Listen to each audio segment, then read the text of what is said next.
السلام علیکم۔ یہ قصہ ہے ٹیکسلاواہ کینٹ کا ایک گھر کا۔ خیام اور دروشم حال ہی میں اس گھر میں شفٹ ہوئے تھے۔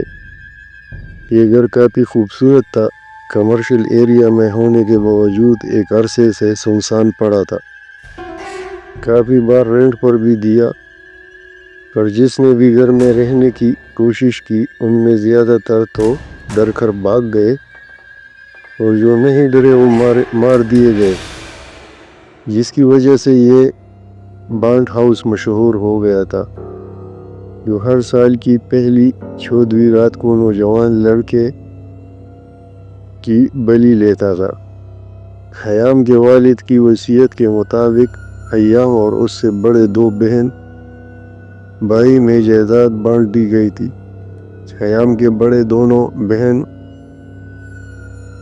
بھائی اپنا اپنا حصہ فروخت کر کے امریکہ سیٹل ہو چکے تھے۔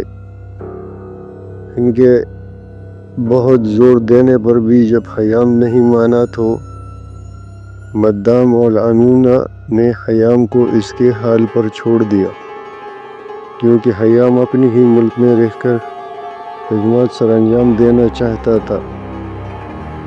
وہ ایک ڈاکٹر تھا۔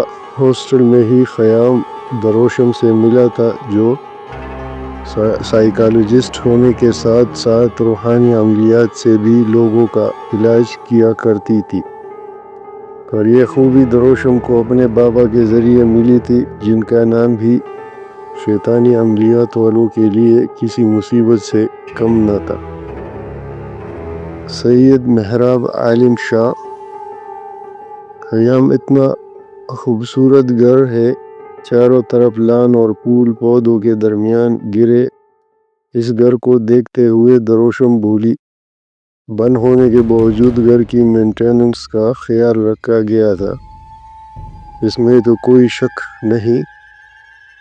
نہ جانے لوگوں نے کیوں اسے اتنا ڈراؤنا سمجھا ہوا ہے۔ یہ بھی سنا ہے کہ جن کو مارا گیا ان کی لاشیں بھی دوبارہ نہیں ملی، خیام نے کہا۔ دروشم خاموشی سے سن رہی تھی۔ خیام گھر کے پچھلے حصے کی طرف چلی۔ ہاں، کیوں نہیں، آج چیک کر لو سب، اگر کہیں کچھ کمی ہو تو بتا دینا، میں کروا دوں گا کام۔ آج وہ دونوں گھر دیکھنے آئے تھے تاکہ پراپر شفٹنگ سے پہلے اگر کچھ کمی بیشی ہو تو پوری کی جا سکے۔ ٹھیک ہے، تم چلو گے؟ دروشم نے پوچھا۔ نہیں یار، تم دیکھ لو، ویسے بھی عورتوں کو زیادہ پتہ ہے کہ کون سی چیز کہاں فٹ کرنی ہے۔ اوکے، دروشم مسکراتے ہوئے گھر کے پچھلے حصے کی طرف بڑھی۔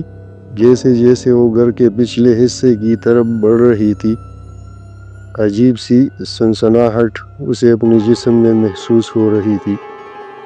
پچھلے حصے میں ایک بڑا سا شہتوت کا درخت موجود تھا، جس پر بڑا سا لکڑی کا ایک جھولا باندھا گیا تھا، پر گھر کے سامنے کی نسبت اس کی جگہ کی حالت بالکل ویران تھی۔ خشک زمین اور شاید پھول پودے بھی لگے ہوتے تھی، پر اب تو بس سوکھی ٹوٹی ٹہنیاں اور جھاڑیاں تھی۔ وہ یہاں پر کسی نیگیٹو انرجی کو محسوس کر سکتی تھی۔ ابھی وہ اس جگہ کھڑی اس جگہ کو دیکھ رہی تھی کہ ایک دم جھولا زور سے ہلنا شروع ہو گیا، اور اس کے کانوں میں کسی کی آواز سنائی دی۔ چلی جاؤ۔ آواز کسی سرگوشی سے زیادہ نہ تھی۔ کون ہو تم؟ دروشم نے بے خوف ہو کر پوچھا۔ کون ہو؟ اب کی بار وہ چلائی، موت اور زور کا قہقہا سنائی دیا۔ اسے وہ جو کوئی بھی تھی سامنے نہیں آئی تھی، عجیب سی ہو پھیلی ہوئی تھی۔ وہ آہستہ آہستہ شہتوت کے درخت کے قریب بڑھ رہی تھی، جب خیام نے اس کے کندھے پر ہاتھ رکھا۔ کیا ہوا تمہاری؟ چلانے کی آواز سنائی دی۔ کچھ نہیں، دروشم ابھی سے خیام کو کچھ نہیں بتانا چاہتی تھی۔ خیام، اس نے اور سوچ انداز میں خیام کو پکارا۔ ہاں، وہ دروشم کے چہرے کی طرف دیکھتے ہوئے بولا، جو شاید کسی گہری سوچ میں تھی۔ گھر کے پچھلے حصے کی طرف بالکل صفائی نہیں تھی اور نہ ہی وہاں کا خیال رکھا گیا ہے۔ ارے یار، اس پہ اتنا سوچ رہی ہو؟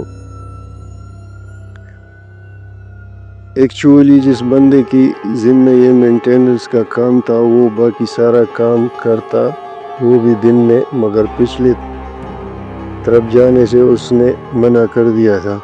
میں نے بھی زیادہ نہیں کہا کہ باقی جو تھوڑا بہت رہ گیا ہے وہ ہم خود کر لیں گے۔ 1 ہفتہ ہو چکا تھا انہیں شفٹ ہوئے۔ بظاہر تو ایسا کچھ نہیں ہوا تھا جو پریشانی کا باعث بنتا، پر دروشم اکثر ایک کالی بلی کو گھر کے آس پاس دیکھتی۔ کبھی کبھی اسے آہٹیں بھی سنائی دیتی تھی، پر اس کی نسبت خیام بہت پرسکون تھا۔ دروشم نے بھی سوچ لیا تھا کہ اگر کچھ ایسا ویسا ہوا تو بھی دیکھ لیں گے، ابھی تو جیسا چل رہا ہے ویسا ہی چلنا دیا جائے۔ دروشم نے اس سب کو بہت ہلکا لیا تھا۔ یہ اتوار کا دن تھا جب اس نے سرخ جوڑے میں تیار سی دروشم کو دیکھا۔ وہ تو تھی ہی خوبصورت، پر آج تو معمول سے زیادہ حسین دکھ رہی تھی۔ وہ بیڈ پر نیم دراز خیام کو اپنی طرف بلا رہی تھی۔ خیام بھی اس کی طرف چلا جا رہا تھا۔ دروشم کے ہاتھ خیام کے کندھوں پر تھے اور خیام دروشم کے حسن میں کھویا ہوا تھا کہ دروازے کا ہینڈل گھوما اور دروازہ کھلتے ہی دروشم اندر داخل ہوئی۔ یہ لیجئے جناب آپ کی کافی۔ خیام کو بیڈ پر نیم دراز حالت میں دیکھ کر وہ بولی۔ وہ فوراً وہاں سے غائب ہوئی تھی، پر خیام کو اپنا سر بہت بھاری محسوس ہو رہا تھا اور کندھوں پر بے تحاشا درد ہو رہا تھا، جیسے کسی نے بے تحاشا وزن رکھ دیا ہو۔ اسے ایسے گم سم دیکھ کر دروشم پریشانی سے بولی، کیا ہوا خیام؟ طبیعت تو ٹھیک ہے؟ دروشم کو کمرے میں عجیب سی بدبو آ رہی تھی۔ دروشم تم وہ سر پکڑ کر کہا، کیا ہوا خیام؟ پتہ نہیں، سر میں اور کندھوں میں شدید درد ہو رہا ہے۔ خیام کو کچھ یاد نہیں آ رہا تھا کہ کیا ہوا۔ اٹھنے کی کوشش کرنے لگا۔ اچھا ہاں، اچھا لیٹے رہو، میں میڈیسن دیتی ہوں، اس سے ٹھیک ہو جائے گا۔ دروشم نے لائٹ آف کی اور روم بند کر کے کچن میں آ گئی۔ پچھلے کچھ دنوں سے اسے عجیب محسوس ہو رہا تھا۔ کبھی گھر سے اچانک بے تحاشا بدبو آنے شروع ہو جاتی، کبھی کہے سنائی دیتے، اور کبھی چلتا پھرتا کوئی سایہ، اور یہ سب اکثر خیام کی غیر موجودگی میں ہوتا تھا، یعنی سب اسے تنگ کرنے کے لیے ہو رہا تھا۔ تو یہ تھی آج کی ایپیسوڈ۔ یہ پہلا ایپیسوڈ ہے، انشاءاللہ بعد میں اس کے اور ایپیسوڈ آنے والے ہیں۔ ہوپ سو کہ آپ کو پسند آئی ہوگی۔ چینل کو اپنے ساتھ ساتھ سبسکرائب کرے، لائک کرے، بیل آئیکن دبائے۔ اللہ نگہبان۔